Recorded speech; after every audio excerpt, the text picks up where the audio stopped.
Kitchen functionality boils down into a few things. A little bit of common sense goes a long way, the nuances of the space that you're working in and how your home is designed, your needs and wants as a homeowner, a basic understanding of how humans move within their environment, and a healthy dose of guidelines to get you on the right path.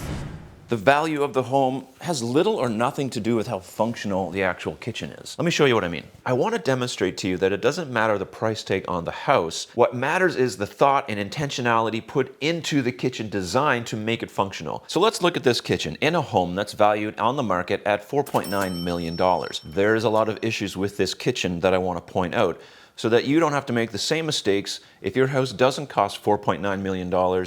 If you have a house that's worth $300,000, you could actually have a more functional and nicer kitchen than even this. The first glaring mistake that jumps out at us is there's no refrigerator panel. This is kitchen design 101. Putting a refrigerator panel next to the fridge is a common sense practice. It generally looks a lot nicer, and it creates a barrier for stuff falling in behind your refrigerator. And because they didn't put a refrigerator panel on the fridge, they didn't use a full depth refrigerator cabinet over the fridge, which is okay, but it creates a really hard to access cabinet.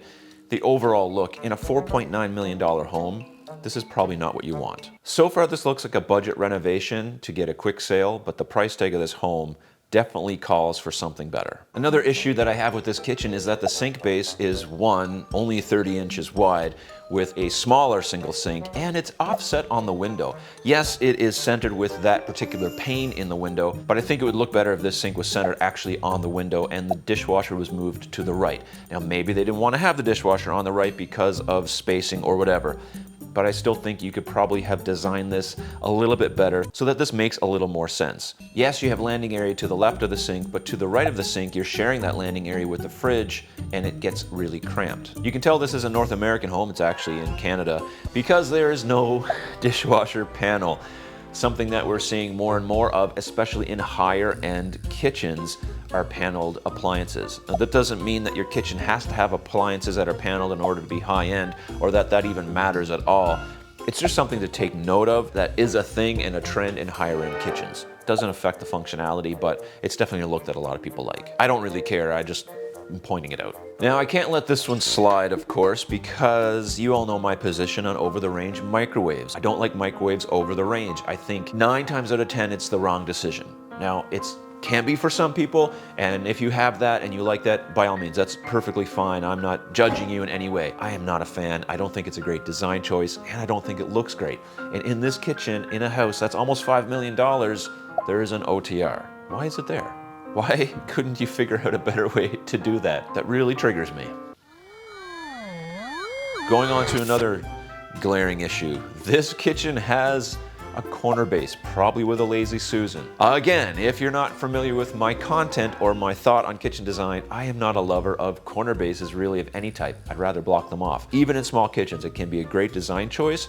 Even though you're wasting space, even though you're blocking off space, you can use the other spaces available more efficiently. And therefore, I think that the designer or whoever put thought into this kitchen should have really thought through some options for the corner and not just put this in. Also take note that this corner base is hinged the wrong way. It should never open into an appliance, especially when that appliance has handles that stick out. It hinders the opening of the door. And if this range and dishwasher were truly kitty cornered without any cabinet between that corner base, that's a definite no-no, because now you can't hinge it either way without it being hindered by the appliance protruding out like this range does and the dishwasher handle. I love the overall vibe and look of this kitchen. It's a white kitchen, which I particularly like the look of. It's just not designed particularly well, and there's some obvious things that should have been done to really allow this kitchen to sit in a $4.9 million home. This island should be flipped the other way so that the seats are facing the range. Now, I understand why they probably did this, so that when you're sitting there, you can look into the living space, see the television, see all the people who are gathered around. It doesn't make sense in a kitchen to block your workflow and your clearances with a bunch of stools and people sitting there while you're trying to cook. Now, you might say, well, people will never sit there while I'm cooking. Okay, well, maybe, but it still doesn't make sense. Think through your design and don't just make decisions based on other parts of the room or the home.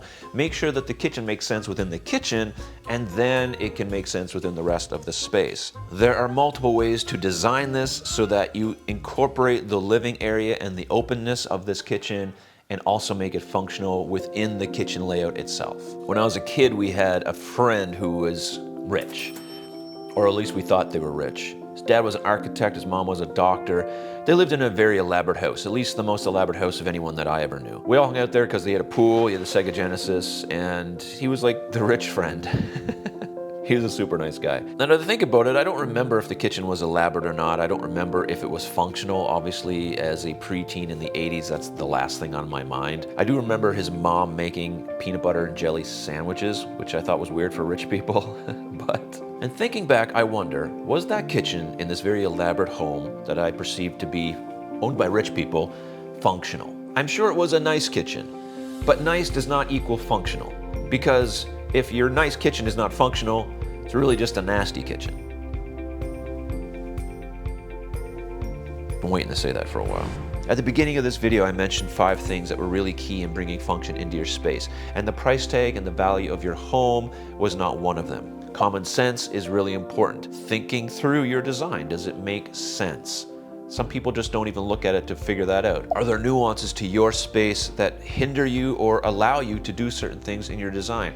That is really important to think about and work through with your designer. You have needs and wants as someone who uses the kitchen differently than I do, and you have to pay attention to those things and make sure that you design your kitchen to be functional and play into those things so that your kitchen is functional for you and not for anybody else. It is also important to understand how you're moving around in that environment. Are there 2 of you? Are there 3 of you? Do you have young kids? Are you a baby boomer or older? How is it that you're moving in that space, and are you going to trip on things? Do you need to reach for things? Do you have proper clearances? There are all kinds of things in that conversation that are really important to make your kitchen functional. And lastly, just having an understanding of guidelines to basically steer you in the right direction. Guidelines aren't the be-all end-all, but they're definitely there for a reason to help you get the most functional kitchen in the end. All these things combined, I think, make or break your kitchen, not the price tag of your home. So be encouraged and remember that. You want to have the most functional kitchen possible. You want your kitchen to work for you. You do not want to be working in your kitchen. I'm absolutely 100% convinced that no matter the size of your kitchen, no matter the scope of your kitchen, no matter your needs, no matter your wants, no matter what it is, you can have a functional kitchen in your home. If you'd like to work with me to figure out how to do that,